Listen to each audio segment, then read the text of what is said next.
بسم اللہ الرحمن الرحیم. عزیزان ایمان، آج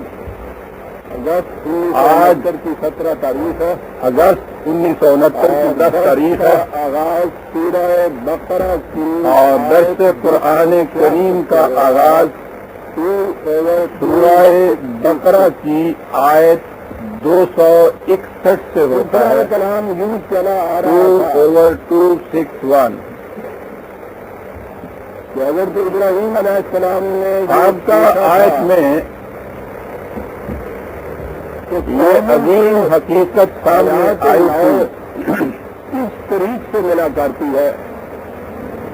ایک دائیں انقلاب نے یہ پوچھا تھا کہ اس قسم قوموں کو حیات تازہ کس طرح سے مل سکتی ہے، وہ طریقہ کیا ہے اس قوم کو کہ جس طرح سے ان مردوں کی بستی میں سورج اسرافیل بانٹا جائے کے لیے تیار نہیں اور قیامت موجود کا نمود ہو جائے. اس سے قریب نہیں کہا یہ گیا تھا کیسا تو ہی موت کہ یہ لوگ ہیں وہ کہ جس سے ان مردوں کے اپنی عادات میں راسخ ہو چکے ہیں. یہ تھا ابراہیم جو کچھ دھوکہ چلا آیا ہے غیر شعوری طور پر اس کے آنکھیں بند کیے چلے جا رہے ہیں اور اسی کو ظاہر ثواب سمجھ رہے ہیں. غلط معتقدات باطل کے نظریات یہ اس قدر ان کی دل کی گہرائیوں میں جاگزی ہو چکے ہیں افیکشن سے پیش آئے کہ اس سامری کے بچڑے کی محبت کو ان کے دل سے نکالنا بڑا صبر طلب مرحلہ ہے. اس لیے یہ آواز جو تمہیں دیتے ہو انہیں بڑی غیر محمود اور غیر معروف کی نظر آتی ہے. یہ اس سے دور بھاگتے ہیں، بدکتے ہیں، تمہارے قریب نہیں آتے. یہ طریقہ ہے، اس کا طریقہ وہی ہے جس کے مطابق ان وحشی پرندوں کو سنہایا جاتا ہے. حیات نو کا صبر پیدا کر برداشت، استقامت، تحمل، محبت، کشش، جاذبیت انہیں قریب کرتے چلے جاؤ، قریب کر لاتے چلے جاؤ. برداشت، تحمل، بڑا وقت لگے گا، بڑا صبر آزما مرحلہ ہوگا جائے نہایت ضروری ہے، لیکن اس کے بغیر یہ مانوس نہیں ہو سکیں گے. شخصیت ہو جائے اور جب یہ مانوس ہو جائیں گے بلندی تو تم نے سلہائے ہوئے پرندوں کو دیکھا ہے. سورے میں دور دور پہاڑوں کی چوٹیوں پر بھی اڑا کر بھیج دیا جائے تو اشارہ کرنے سے وہ دوڑتے ہوئے پکڑاتے ہوئے آ جاتے ہیں. کرنا ہے تم دیکھو گے کہ اگر تم نے اس انداز سے استلامن، اصرارن، تکرارن ان کو اس آواز سے مانوس کر دیا تو پھر تم دیکھو گے کہ کس طرح سے تمہاری آواز پر یہ لبیک اور سعادت کہتے ہوئے چلے آتے ہیں. یہ ہے طریقہ قوموں میں حیات نو کی روح سیکھنے کا. اس سے ایک جماعت کی تشکیل ہوتی ہے اور یہی وہ جماعت ہے کہ جو پھر وہ انقلاب برپا کر دیتی ہے جس سے ان قبرستان کے مردوں میں تازہ زندگی آ جاتی ہے. دائی انقلاب سے کہا گیا تھا کہ یہ مرحلہ بڑا صبر آزما ہے. ان سے بھی انقلاب کے لیے ایک ابتدائی جماعت کی تشکیل ناگزیر ہے. یہاں یہ انفرادی پروگرام نہیں ہے، یہ اجتماعی پروگرام ہے. اسی لیے محمد رسول اللہ کے ساتھ والذین معہ جو ہے ناگزیر ہے. ملا دیتا ہے یہ وہ والذین معہ کی جماعت ہے کہ جو اس طرح سے تیار کی جاتی ہے. 2 دن نہیں، مہینہ نہیں، جماعت تیار ہوئی مدت تک روز سے آپ غور کیجیے کہ مرحلہ کتنا صبر آزما اس کے لیے جیسا کہ میں کہا کرتا ہوں حضور نبی اکرم صلی اللہ علیہ وسلم کی عمر نبوت قیامت تک پھیلی ہوئی ہے کہ آخری نبی ہے. آپ کی زندگی کا ایک سانس صدیوں پر بھاری ہے.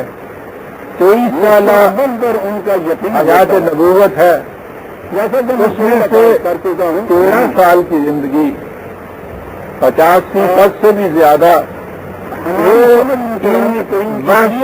غیر مانوس پرندوں کو مانوس کرنے کے اندر صرف ہو جاتی ہے. اس 13 سالہ زندگی کا محصول عام ظاہر بھی نگاہوں سے دیکھا جائے جب بھی ہمارے سامنے بہت معمولی تصور کے میدان میں زندگی طرف جائے 300 بھی سے یہ ساتھ تھے نا جو مجاہد تصور جاتا ہی نہیں ہے. اتنے پختہ ہو گئے ہیں جب یہ جماعت وجود میں آ گئی دوسری چیز تو پھر یہ جو باقی 10 سال تھے اس 10 سال میں انہوں نے وہ کچھ کر دکھایا جو 10 صدیوں میں بھی ممکن نہیں ہوا کرتا. لیکن اس پہلا مرحلہ تھا داعی انقلاب کے لیے اس قدر استقامت اور اس قدر انتظام اور برداشت کا. آخرت تو ہر مستقبل یہ نہیں کہ یہ صرف داعی انقلاب کے لیے تھا. اگلا مرحلہ شروع ہوتا ہے خود اس جماعت کے لیے اس کی آخرت ہے. پہلی چیز تو یہ ہے اس کی آخرت ہے. ایک قوم میں ایک نسل کے بعد حضور نبی اکرم صلی اللہ علیہ وسلم جیسے داعی انقلاب صحابہ جیسی جماعت عام اصطلاح جیسے آپ کہیے روحانیت کا ایک جمع وفیر پھر مرنے کے بعد لیکن بھی آخرت کوئی پروگرام ہر جگہ کوئی نظام کوئی انقلاب جب تک اس میں اور اس معاشیات کا وقت نہ ہو کامیاب ہو نہیں سکتا ہے کہ یہ کسانوں اور یہی چیز ہے کہ وہ اس کے بعد پہلی آیت ہمارے سامنے آتی ہے یہ کہ نصر الذین ينفقون اموالهم فی سبیل اللہ انفاق فی سبیل اللہ کے لیے آئی آیت جماعت بن رہی ہے. پہلی چیز اس کے لیے یہ ہے اس مقصد کے لیے اس پروگرام کی تکمیل کے لیے نہایت ضروری ہے کہ تمہارے پاس پیسہ ہو جس میں صرف محنت ہی محنت ہے. پھر قرآن کے الفاظ میں اب پروگرام کی ابتدا ہو رہی ہے. وہ 7 بالے اور پروگرام کی ابتدا میں آپ دیکھتے ہیں محنت کرتی جو ہے سبا جو ہے اور جو کچھ خرچ کیا جاتا ہے نہیں ہوتے اس کا کوئی ریٹرن نہیں ہوتا. صرف جیسے ہم کہتے ہیں یہی چلے جانا ہے کہ ایسا نہ کیا جائے چلے جانا ہے سمجھایا ہے صاحب. اگر داعی انقلاب کے لیے یہ مرحلہ صدر آزما تھا تو یہ جو اس کے متبعین کی جماعت تھی ان کے لیے بھی یہ مرحلہ کچھ کم ہمت طلب نہیں تھا. قرآن میں سبا کا لفظ آتا ہے آپ دھیرے چلے جا رہے ہیں کا لفظ آتا ہے اور اس کے ریٹرن کے متعلق اتنے ذہن میں آ ہی نہیں رہا کہ کبھی یہ ملے گا بھی کچھ نہیں.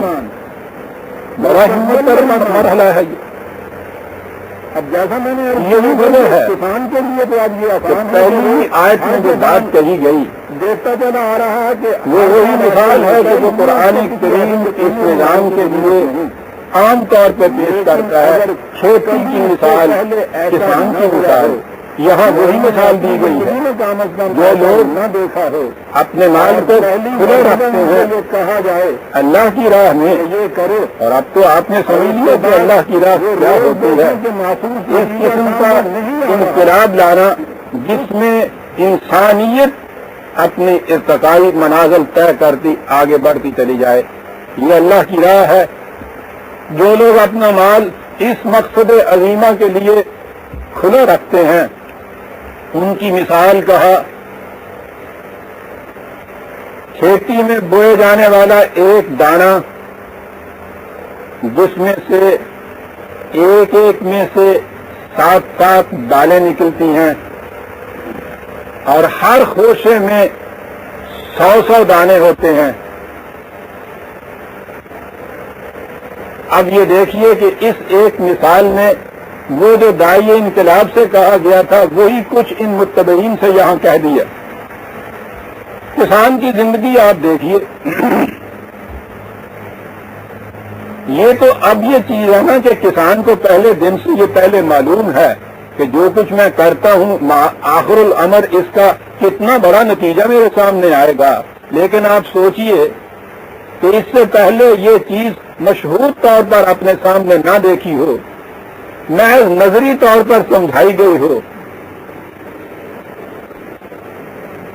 اور کہا یہ گیا ہو کہ جو کچھ تم کرو گے 700 گنا اس کا حاصل اور ریٹرن تمہیں ملے گا، لیکن عملاً ابھی یہ چیز سامنے نہ آئی ہو، اس کے لیے کتنے محکم یقین کی ضرورت ہے اور کتنا بڑا ہے صبر آزما یہ مرحلہ، کسان کا مرحلہ۔ اسی لیے قرآن کریم مثال ہمیشہ کھیتی کی دیتا ہے، بڑی عجیب مثال ہے یہ۔ کسان بیج ڈالنے سے بھی پہلے جتنی محنت زمین کی تیاری پہ کرتا ہے اسے آپ دیکھیے، اس کا خون پسینہ ایک ہو جاتا ہے، سب دن رات اس میں محنت کر رہا ہوتا ہے۔ آج کل کی اس گرمی میں گھروں کے اندر پنکھوں کے نیچے بیٹھے ہوئے دم گھٹتا ہے، ذرا باہر جا کے دیکھیے تو صحیح، یہ جو کھیت تیار کرنے والا کسان ہے آج تک کرتا کیا ہے؟ جو ہمارے ہاں کہتے ہیں جٹ فقیر ہو جاتا ہے، یہ اتنا سخت مرحلہ ہوتا ہے، یہ کچھ کرتا ہے۔ گھر میں ساری پونجی تھوڑے سے دانے ہوتے ہیں،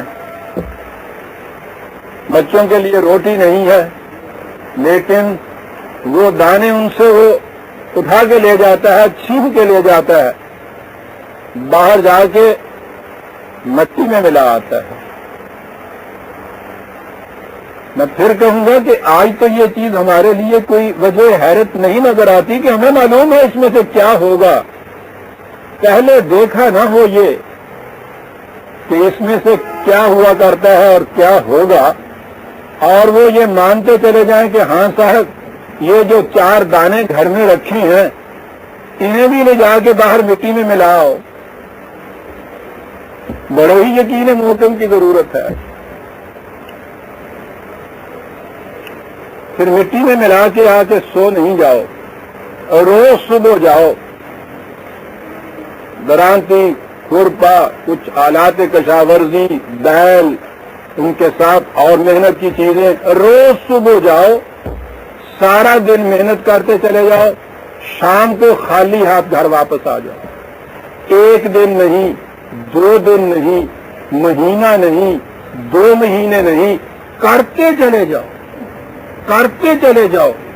کہتا ہوں ذرا دیکھیے تو صحیح، پھر اس چیز کو ذہن میں رکھیے کہ پہلے سے یہ چیز سامنے نہ ہو کہ یہ اس کے لیے کیا ہوا کرتا ہے، اور ذرا یہ کر کے بتائیے۔ یہاں دیانتدار بننے کے لیے اگر باشد شبہ دیگر نمی باشد، 4 دن کرنے کے بعد پھر کہتا ہے کہ نہیں صاحب چل نہیں سکتا اس معاشرے کے اندر، بھائی بڑی مشکل ہے یہ جو چیز ہے صاحب، قدم قدم کے اوپر رکاوٹیں پیش آتی ہیں انسان کی، اور پھر بالآخر ملتا کیا ہے؟ دیکھا ہے ہم نے یہ چیز، قدم قدم کے اوپر قدم ڈگمگاتے ہیں۔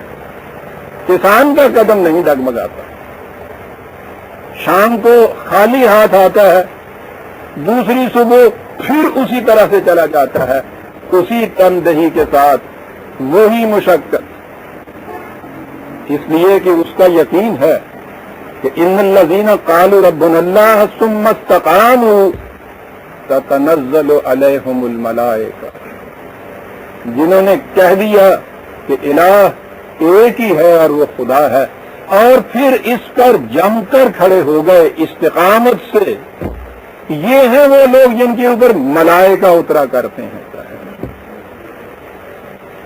اترتے تو ہیں لیکن کب اترتے ہیں؟ 13 سال مکے کی زندگی کے قریباً 1.5 سال 2 سال، مدینے کی زندگی کے 15 سال کی اس قدر صبر آزما مشقتوں کے بعد بدر کے میدان میں اترے تھے نا ملائکہ، اس سے پہلے تو نہیں اترے تھے۔ یہ کس چیز کا نتیجہ تھا؟ قالوا ربنا اللہ تو پہلے دن انہوں نے کہہ دیا تھا، ثم استقاموا کی جو منزل تھی یہ تھی جو 15 برس لے گئی عزیزان من، جو پہلی دفعہ نزول ملائکہ ہوا ہے۔ اور پھر جب نزول ملائکہ ہوا ہے تو پھر تو الگ تواتر وہ آتے چلے گئے، الگ تواتر آتے چلے گئے. یہ جو درمیانی مرحلہ ہوتا ہے یہ ہے صبر آزما مرحلہ. زمین میں بیج ڈالنے اور اس کے بعد کھیتی کے پکنے کا مرحلہ، یہ ہے جو مثال قرآن دیتا ہے. پھر اس میں سے یہ چیز ہے کہ ایک ایک دانے سے 700 دانے آتے ہیں. واللہ یضاعف لمن یشاء. جو اس طرح سے صبر آزما مراحل طے کرنے کے بعد دینا چاہتا ہے ہم سے لے کے دیکھے کہ ہم ایک دانے کے بدلے میں کتنا دیتے ہیں.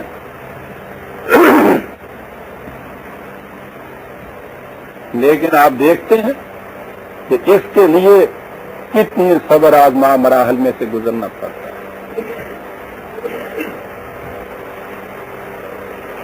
دیکھیں کیا گزرے ہے قطرے پہ گوہر ہونے تک.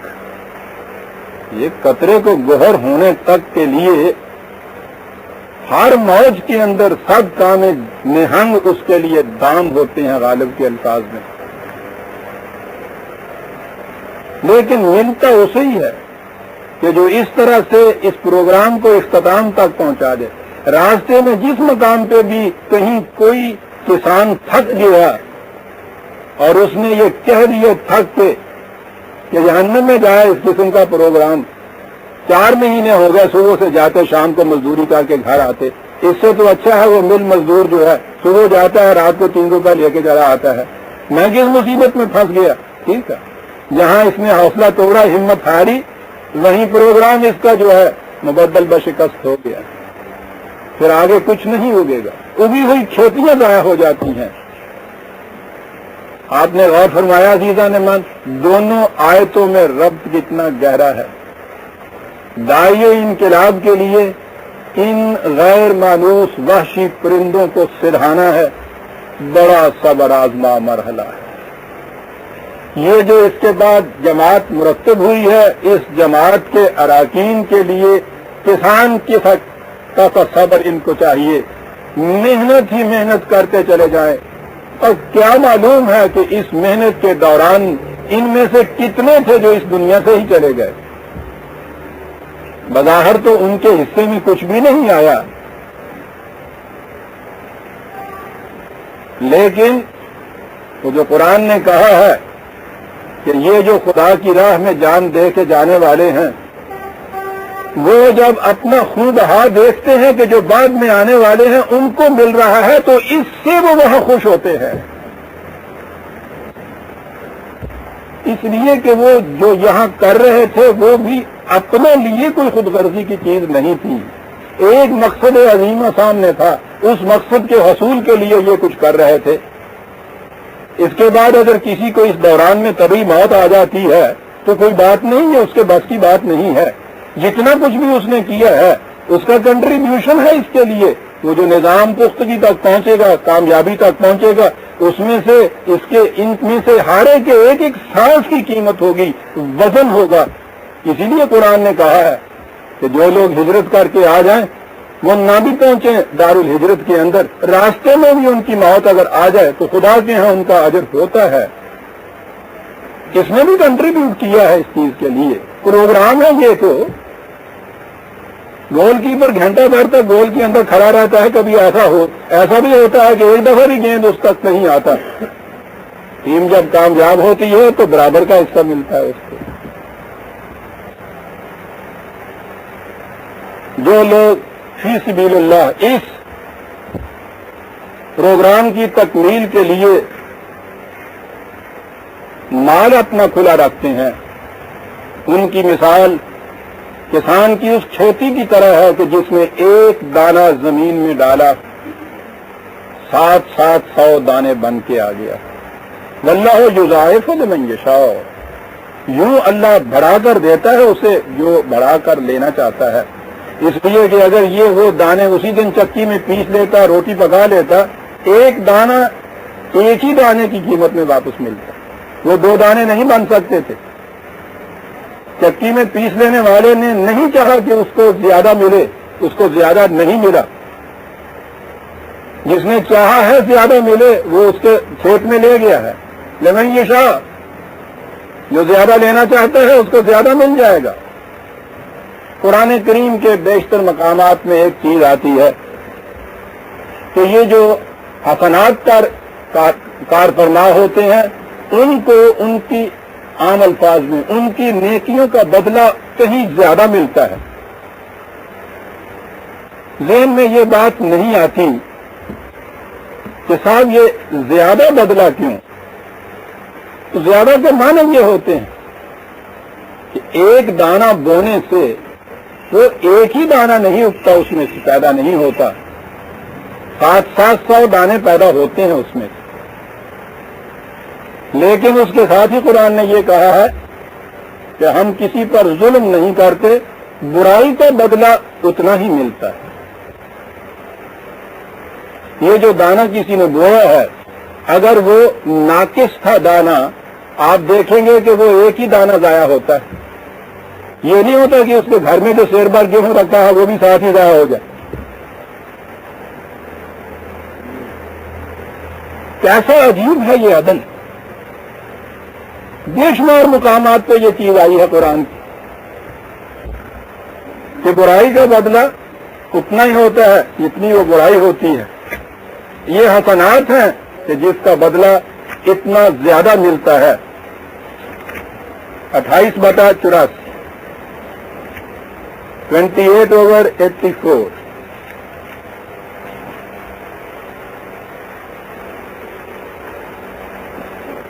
من جاء بالحسنۃ فلہ خیر منہا، حسن پیدا کرنے والے اعمال جو ہیں ان کا بدلہ ان سے کہیں بہتر ہوتا ہے۔ کسان کا ایک دانہ 700 دانے پیدا کرتا ہے۔ ومن جاء بالسیئۃ فلا یجزی الذین عملوا السیئات الا ما كانوا یعملون۔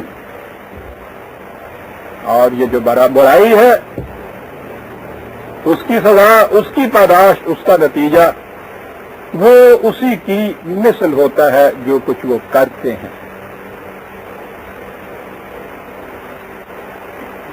جیسا کہ میں نے عرض کیا ہے یہ بے شمار مقامات پہ ہے، اور ان مقامات میں ساتھ یہ بھی کہا ہے کہ ہم کسی پر ظلم زیادتی نہیں کرتے ہیں۔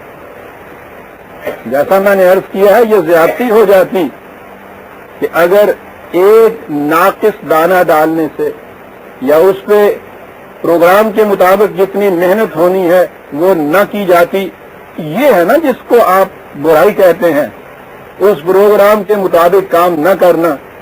اس کے بعد کہتے ہیں اولئک حبطت اعمالہم، ان کے اعمال رائے گاں گئے۔ محنت تو رائے گاں گئی، دانہ ایک ہی ضائع ہوا ہے اس کا۔ لیکن اگر اس پروگرام کے مطابق یہ بیج صالح ہوتا، اس میں اگنے کی صلاحیت ہوتی، بڑی شرط ہے یہ،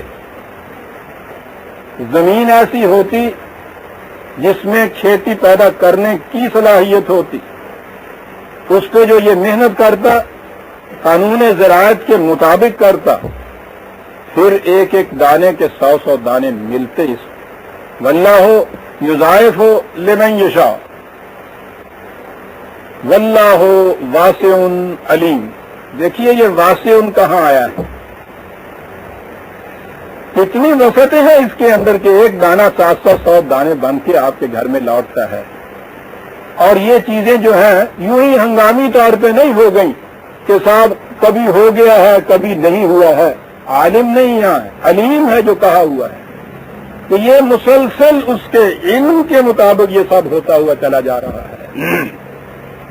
جذباتی چیز نہیں ہے، ہنگامی چیز نہیں ہے کہ کبھی راؤ میں آئے تو صاحب اتنا کچھ بخش دیا اور نہیں موڈ آئی ہوئی تو جو کچھ دیا ہے اس سے دگنا چھین لیا، یہ سوال نہیں ہے۔ وہاں ظلم نہیں ہوتا، یہ جو کچھ ہوتا ہے وسعتیں بھی اس کی علم پر مبنی ہوتی ہیں۔ ذرائع کے علم سے جو وسعتیں ہوتی ہیں وہ تو ہمارے سامنے ہے نا، یہی تو مثال دی ہے قرآن کریم نے۔ اس کے بعد آگے اور بات کہی،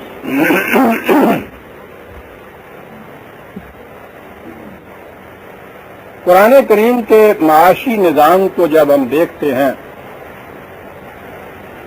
یہ چیز ایک مرتب طریق کے اوپر تو کبھی بعد میں سامنے آئے گی، اور میرے ذہن میں ہے کہ شاید اس کے لیے کتنے ہی درس درکار ہوں گے کہ وہ میں عرض کروں کہ کس طرح 22 سٹیجز منزل ب منزل درجہ بدرجہ قرآن پہلے قدم سے آخر تک کیسے لے جاتا ہے، اس پورے کا نام نظام ہوتا ہے۔ ہمارے ہاں ہوتا یہ ہے کہ کوئی اگر صدقے اور خیرات ہی کو نظام سمجھتے ہیں کہ ابتدائی دور کی 4 آیتیں لے لیتے ہیں، انہیں پیش کر دیتے ہیں کہ دیکھیے صاحب قرآن کتنا خیرات پہ زور دیتا ہے، تو گویا خیرات نظام ہی خیرات ہو گیا۔ کوئی ایکسٹریمسٹ ہوتا ہے تو وہ آخری درجے کی کوئی آیات ہیں جس کے اندر کہا ہے کہ تم سے پوچھتے ہیں کہ کتنا کچھ ہم دے دیں اس کے لیے، قل العفو، ان سے کہو کہ جتنا ضرورت سے زیادہ ہے سارے کا سارا، وہ پہلے ہی درجے کے اندر ان آیتوں کو لے آتے وہ یہاں فٹ نہیں بیٹھتی۔ نظام باطل کا ابھی کچھ افراد اس کے لیے تیار ہوئے، نظام متشکل نہیں ہوا، حکم ان کو جو دے دیا جائے کہ جتنا کچھ تمہارے گھر کے اندر ہے وہ سارے کا سارا دے دو، تو پوچھتا ہے کہ دوسرے دن میں کھاؤں کہاں سے؟ اب سوائے اس کو یہ کہا جائے کہ اللہ رازق ہے وہ تمہیں دے گا، اور وہ جس طرح سے کہ اللہ رازق ہوتا ہے وہ تو ہمیں پتا ہے۔ بات سمجھ میں نہیں آتی، فٹ نہیں بیٹھتی، کہتے ہیں یہ نظام چل نہیں سکتا۔ یہ کیا ہو رہا ہے؟ یہ نہیں دیکھا جا رہا کہ پروگرام اور نظام بتدریج پہلی سٹیج سے آخری سٹیج تک جاتا ہے، اور قرآن کریم تو 23 سال میں نازل ہوا۔ نازل ہونے کے یہ معنی نہیں ہے نبی اکرم صلی اللہ علیہ وسلم نے پہلے دن آواز بلند کی، ایک ہی مسلمان خود حضور کی ذات، دنیا میں دوسرا مسلم نہیں ہے۔ اب جو آواز بلند کرتے چلے جاتے ہیں، ایک ایک دو دو کر کے آتے چلے جاتے ہیں، جماعت بننی شروع ہو گئی، نظام کی ابتدا ہوتی ہے۔ پہلے ہی دن یہ چیز نہیں ہو سکتی جو آخری نظام کے درجے میں جا کے ہوگی۔ آپ دیکھیں گے شروع میں یہ جو ان چیزوں پہ تاکید کی گئی ہے، ترغیب دی گئی ہے، تحریف کیا گیا ہے کہ اس طرح سے دوسروں کی ضروریات کے لیے مال دو، خرچ کرو، خیرات دو، صدقات دو، یہ چیزیں جو ہیں یہ اس دور کی چیزیں ہیں جس میں نظام اپنی تکمیل تک نہیں پہنچا، آغاز میں ہے، ابھی زندگی انفرادی زندگی ہے، ابھی یہ اس انداز کی اجتماعی زندگی شروع نہیں ہوئی۔ الٹانا ہے ان کو روک دیجیے جی۔ تو نظام کو سمجھنا ہو تو ہمیشہ اس چیز کو ذہن میں رکھیے کہ یہ نظام 23 سال میں تکمیل تک پہنچا تھا۔ راستے میں ہر مرحلے کے ہر منزل کے لیے ہدایات اور احکام موجود ہیں۔ اس طرح سے ان چیزوں کو رکھیے، بات سمجھ میں آ جائے گی آپ کی۔ یہ سب سے ابتدائی دور ہے۔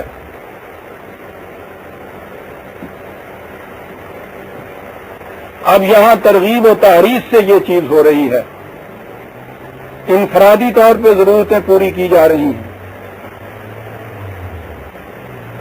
اس لیے یہ ساتھ ہی کہا گیا الذین ينفقون اموالهم فی سبیل اللہ ثم لا يتبعون ما انفقوا منا ولا اذى لهم اجرهم عند ربهم ولا خوف علیہم ولا هم يحزنون۔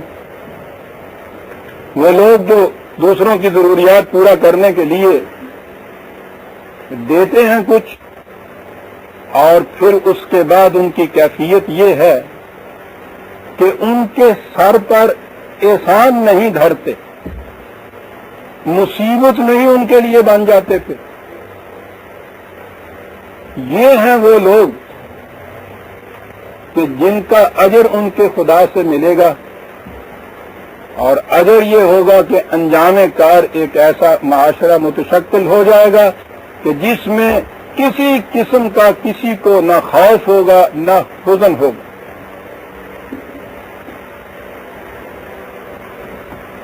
آپ یہ دیکھیے کہ ابتدائی احکام میں کتنی گہری چیز یہ کہہ دی۔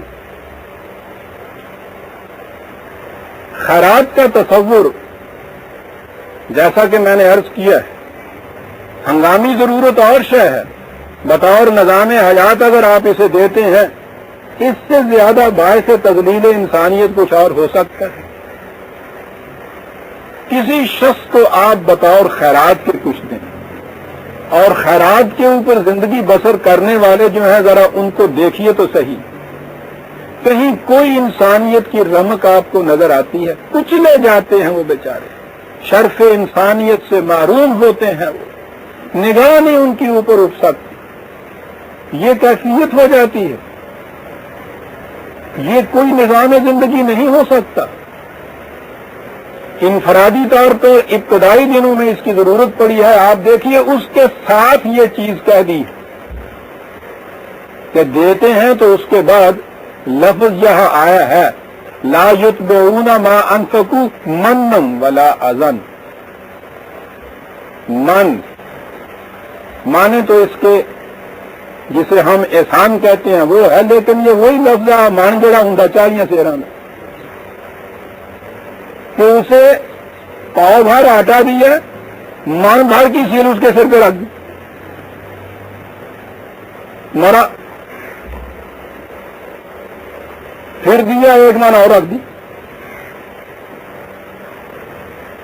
کہہ رہے ہیں کہ یہ کیا کر رہے ہو تم ان کے ساتھ؟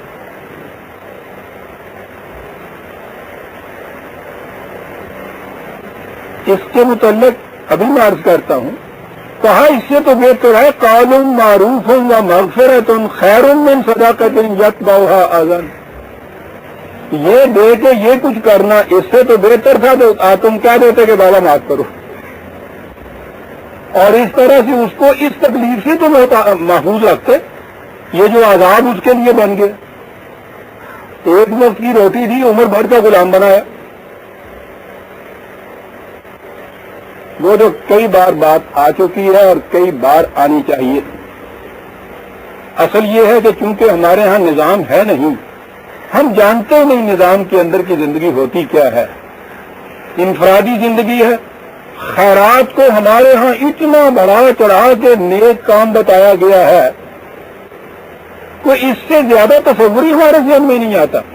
انفرادی طور پر ایک جماعت کا موجود رہنا، آپ کو معلوم ہے کہ جب یہ کہا جائے کہ صاحب ایک ایسا نظام ہونا چاہیے جس میں کوئی بھوکا ننگا نہ ہو، اس کے جواب میں کہا یہ جاتا ہے کہ یہ بالکل غلط ہے، یہ قرآن اور اسلام اور خدا اور رسول کے منشا کے خلاف ہے۔ اگر کوئی بھوکا ننگا نہ رہے تو پھر یہ خیرات دینے والے خیرات کس کو دیں اور پھر یہ ثواب کیسے حاصل کریں؟ یعنی ان کو ثواب پہنچانے کے لیے ایک جماعت کا مستقل طور پہ رکھنا بڑا ضروری ہے۔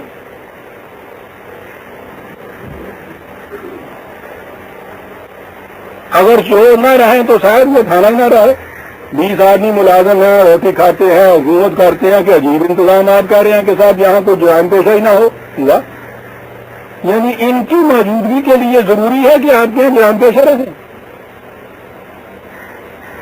یہ دولت مندوں کے لیے کہ وہ خیرات دے کے صدقہ دے کے ثواب حاصل کریں، اس کے لیے ضروری ہے کہ گداگروں کی جماعت تمہارے یہاں محتاجوں کی مفلسوں کی رہے۔ اور فرمائیے آپ منطق،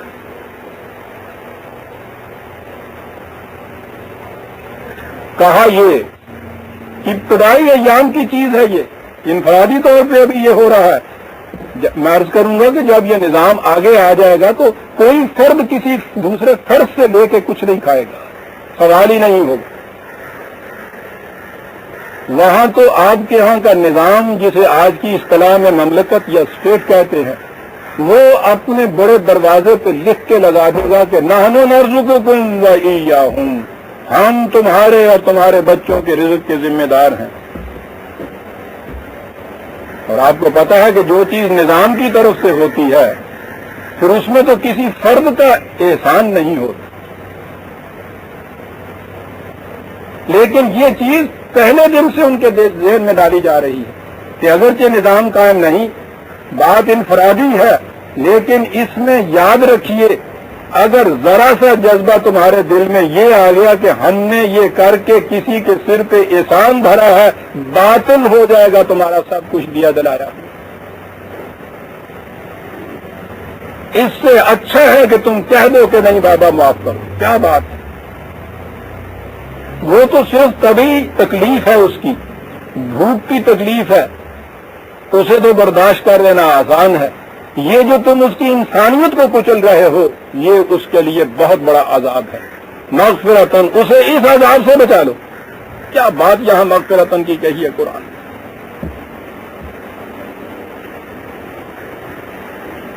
ان دینے والوں کے متعلق کہا کہ جذبہ تمہارے اندر یہ ہونا چاہیے کہ لا نرید منکم جزاء ولا شکورا.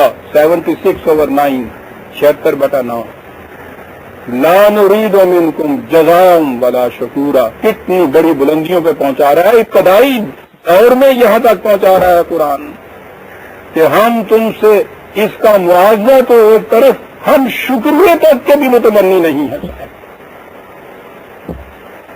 آپ دیکھیے کہ مومن کے قلب میں تبدیلیاں کتنی پیدا کرتا چلا جا رہا ہے قرآن. دینے والے کے دل کی یہ کشائش ہے کہ شکریہ کا متمنی نہیں ہے دوسرے سے. صاحب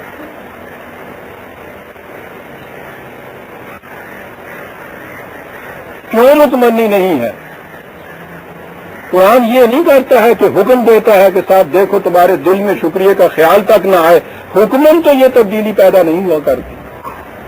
وہ تو ریشنلی سمجھاتا ہے بات، دلیل و برہان سے یہ بات سمجھاتا ہے کہ یہ ہونی نہیں چاہیے. کیوں نہیں ہونی چاہیے؟ اگر تو صورت یہ ہے کہ دوسرے کو آپ بھیک دیتے ہیں، خیرات دیتے ہیں، تو دل میں یہ بات آ جاتی ہے، آ سکتی ہے. وہ کہتا ہے کہ یاد رکھو والذین فی اموالہم حق معلوم للسائل والمحروم، تمہارے مال میں ان کا حق ہے. وہ تو تم اپنا حق لینے کے لیے آئے ہیں، اور جسے تم اس کا حق دیتے ہو، حق دینے کے بدلے میں پھر تم اس سے جزا اور شکریہ تو متمنی ہوتے ہو. دیکھا آپ نے دلیل سے کیسی بات آپ نے پیدا کر دی قرآن نے. یوں تبدیلی پیدا کرتے ہیں. یہ ایمان ہے یہ کہ میرے پاس جو زائد دولت ہے یہ ان کا حق ہے، میرے پاس صرف امانت رکھی ہوئی، جس وقت ان کو ضرورت ہوگی آ کے مانگ کے لے جائیں گے. یہ تو الٹا اس کا شکریہ ادا کرے گا کہ شکریہ تم نے مجھے اس کی حفاظت کی زحمت سے بچا لیا. روز سنبھالتا پھرتا تھا، تم آ گئے بھائی لے لو اپنی یہ چیز. کتنا بوجھ اترا میرے سر سے. شروع میں قرآن اس قسم کی تبدیلیاں پیدا کیے چلا جا رہا ہے دلوں کے.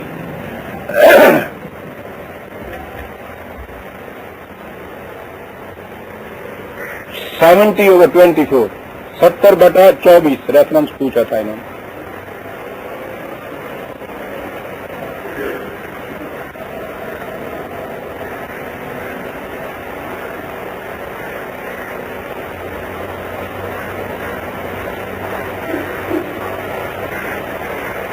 ایک بات جو کئی دفعہ آئی، جیسا میں نے عرض کیا ہے کہ یہ چیزیں تو درس میں بار بار آئیں گی، جب آئیں گی دہرانا ہوگا. اس طرح سے سمجھنے میں پختگی آ جاتی ہے. ایک ٹکڑا قرآن کریم کا لے اڑتے ہیں، ہر جگہ اس کو ساتھ چسپاں کیا جاتا ہے. حل جزاء الاحسان الا الاحسان. چل احسان کا بدلہ تو احسان ایسا ہے. یعنی یہ ابھی میں نے عرض کیا کہ وہ کہتے ہیں لا نرید منکم جزاء ولا شکورا. ہم تم سے نہ کوئی بدلہ چاہتے ہیں نہ شکریہ تک کے متمنی ہیں. کہتے ہیں نہیں صاحب حل جزاء الاحسان الا الاحسان، احسان کا بدلہ تو احسان ہے صاحب. تم نے اس پہ احسان کیا، اب اس پہ فریضہ ہو گیا اس چیز کا کہ یہ تم پر احسان کرے. جب تک وہ یہ قرض اتارے نہیں وہ تمہارا رہے مقروض. اور پھر مقروض اس قسم کا کہ یہی نہیں کہ آپ اس کے بعد کہیں کہ تمہاری ہم نے فلاں مقام پہ مدد کی تھی 10 روپے کی، نہیں، پھر اس کے بعد وہ ہر بات آپ کے فیصلے کے مطابق کرے. ہمیشہ کے لیے آپ کا غلام بے دام بنا ہوا. احسان نافراموش سوچ چشم آنکھیں ماتھے پہ رکھ لیں. کیفیت یہ ہے کہہ رہے ہیں صاحب دیکھیے کس بٹائی سے کہہ رہے ہیں کہ نہیں صاحب ووٹ تو ہم انہیں دیں گے جنہیں ہم زیادہ بہتر سمجھتے ہیں. ٹھیک ہے بھائی آ جاتی ہیں ٹکے ٹکے کی باتیں. دن وہ بھول گئے بھوکے آ رہے تھے روتے ہوئے آ رہے تھے بھیک مانگ رہے تھے آ کے اس وقت دیا تمہارے منہ میں لقمہ کتے کی طرح. آج یہ کہتی ہے مجھے تو اسی وقت دنیا کہتی تھی اس شخص کے ساتھ میں بھی کرتی ہوں اس سے احسان کر رہے ہو بڑا احسان فراموش صاحب. ٹھیک ہے صاحب گئے تھے ان کے پاس لیا تھا ان کا احسان اب کریں کیا. وہ تو اسی صورت میں اتر سکتا ہے نا کہ خدا کرے یہ بھوکا مرے روتا ہوا میرے پاس آئے پھر اسی طرح سے اس کے منہ میں لقمہ دوں. احسان کا بدلہ اترا صاحب. اب ساری عمر یہ دعائیں مانگے گا کہ یا اللہ اس پہ بھی وہ حالت اگر نہیں ہوتی تو وہ صاحب لیے ہوئے لٹ کھڑا ہے. اور جب پوچھو کہ صاحب تم احسان کا بدلہ مانگتے ہو کہتا قرآن کہہ رہے ہیں الجزاء الاحسان الا الاحسان. قرآن یہ نہیں کہہ رہے لا نرید منکم جزاء ولا شکورا نہ. قرآن یہ کہہ رہا عزیزان مان جس معنی میں احسان ہم لیتے ہیں نا احسان کے معنی جو ہم لیتے ہیں یہ عربی زبان تو قرآن کریم میں یہ لفظ ان معنی میں آیا ہی نہیں. یہ منن کا لفظ ہے من کا لفظ ہے.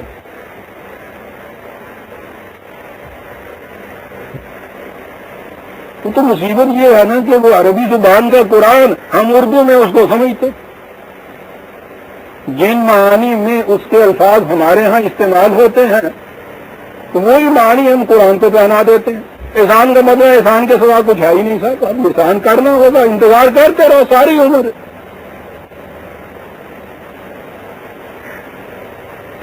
عربی جاننے والے جانتے ہیں کہ اس کے معنی ہے حسن پیدا کرنا. حسن کے معنی ہے صحیح تناسب پیدا کر دینا صحیح پرپورشن کسی کی. یہ جسے آپ کہتے ہیں ضرورت رک گئی جسے آپ کہتے ہیں کہ اس کے اوپر بدحالی آ گئی بد نصیبی ہو گئی کیا ہوتا ہے زندگی کا توازن بگڑا ہوا ہوتا ہے کسی چیز کی کمی ہوتی ہے اس میں. عربی زبان میں جس چیز کی کمی ہے اور اس سے حسن بگڑ گیا ہے اس کمی کو پورا کر دینے کو احسان کہتے ہیں. وَبِالْوَالِدَيْنِ احسان.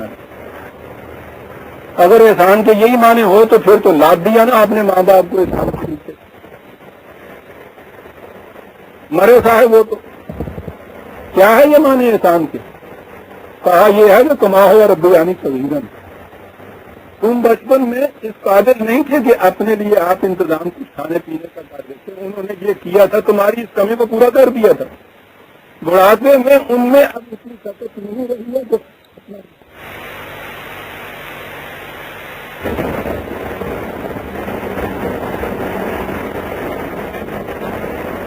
کمی واقع ہو گئی تھی اس صحیح توازن میں. کمی کو پورا کر دیا کیا ہوا حسن پیدا ہو گیا. قرآن کہتا ہے کہ یہ جو تم نے بگڑے ہوئے حسن میں جو کمی رہ گئی تھی وہ جو اس میں پوری کر دی تو اس کا بدلہ اس کے سوا کیا ہے کہ حسن پیدا ہو گیا. یہی کرنا تھا نا. یعنی احسان فی ذات ہی احسان ہے.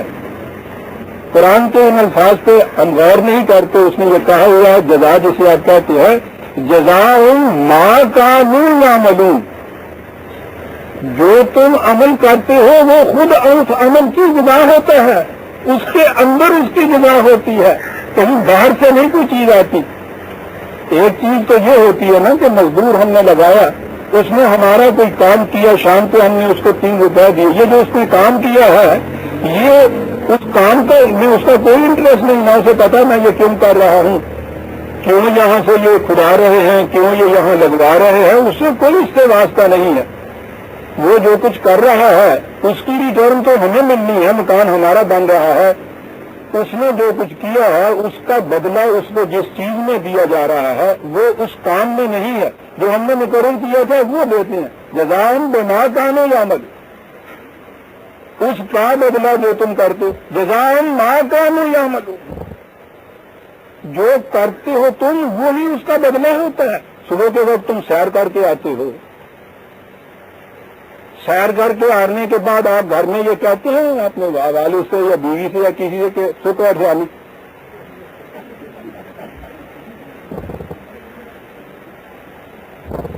تم کہا دیے جانی وہ 3 میل تر کے آیا ہے گا. ایسے کسی مزدور میں کہی تو 2 روپیہ لینا پاتا تھا. یہ کیا ہے؟ کیا بدلہ اس کا؟ اس کا بدلہ تو اس کے اندر تھا. آپ نے سیر کی، آپ کی صحت ٹھیک ہوئی. جزاء ما کانوا یعملون، جو تم کرتے ہو وہ خود اس کا بدلہ بنتا چلا جاتا ہے. وہ یہ چیز پیدا کرتا ہے انسان من. پوچھا کرتے ہیں کہ سر ایمان کی ضرورت کیا ہے؟ ایمان کی یہ ضرورت ہے کہ اس کی ریٹرن باہر سے نہ کہیں سے طلب کرو. لا نريد منكم جزاء ولا شكورا ان اجري الا على الله. بے اجر تو کوئی کام دنیا میں نہ رہتا ہے، نہ کوئی کرتا ہی کر ہی سکتا ہے. سر سوال ہی نہیں، ناممکن ہے. یہ اجر اور اجر میں فرق ہوتا ہے. کلی کو آپ بھیجتے ہیں 3 میل کے فاصلے کے اوپر، اس کا اجر 8 آنا 1 روپیہ ہے. آپ جاتے ہیں سیر کے لیے 3 میل، آپ کا اجر اس سیر کے اندر ہے. اجر دونوں کو ملا ہے، اجر اور اجر میں فرق ہے. یہ اس نے کہا تھا لا نريد منكم جزاء ولا شكورا. کیا بات ہے، تم سے نہیں بدلہ مانتے. وہ تو ہر رسول آ کے پہلے کہتا تھا لا اسألكم عليه من اجر اسألكم، تم سے بدلہ نہیں میں مانگتا کوئی بھی. ان اجری الا علی اللہ، یہ بھی نہیں ہے کہ بے اجر کر رہا ہوں. کام تو بے اجر رہ نہیں سکتا، اسے تو باطل کہتے ہیں. اولئک حبطت اعمالهم کہتے ہیں اگر کام بے اجر رہ جائے تو اجر اس کا ہوتا ہے. اجر کہیں اور سے ملتا یا اس کی شکل اور ہوتی ہے. عجیب چیزیں کہا جاتا ہے قرآن. یاد رکھو اس دینے کے بعد پھر من بھر کا بات اس کے سر پہ نہ رکھ دے تو اسی کے بول تلے دب کے مرتا چلا جائے. یہ بات نہیں. اس کے بغیر دو اور پھر اس کے بعد تم دیکھو کہ اس کا بدلہ کیا ملتا ہے. لا خوف علیہم ولا هم، علیہم کے معنی یہی نہیں کہ دینے والوں کے اوپر خوف نہیں رہے گا کوئی. یہ تو سب ہیں جو اس وقت صاحب احتیاج ہیں، جو اس وقت احتیاج دوسروں کی پورا کر سکتے ہیں. ایسا نظام قائم ہو جائے گا کہ اس میں نہ ان کو بھوکے مرنے کا خوف و حزن ہوگا، نہ ان کو دولت کے چھن جانے کا خوف و حزن ہوگا.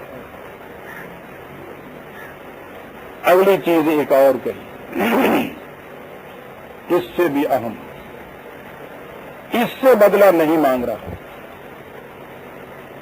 اپیل ہو رہی ہے حاکم کی طرف سے، ایک ہاسپٹل جہاں بنے گا اس کے لیے چندہ دینے کی بات ہو گئی.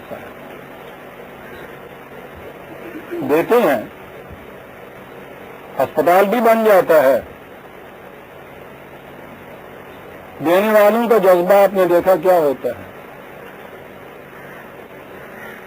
یہ ایک اور چیز آئی قرآن. آپ دیکھیے کہ قرآن بھیجنے والے کی نگاہ کس طرح انسانی نفسیات کے اوپر ہے.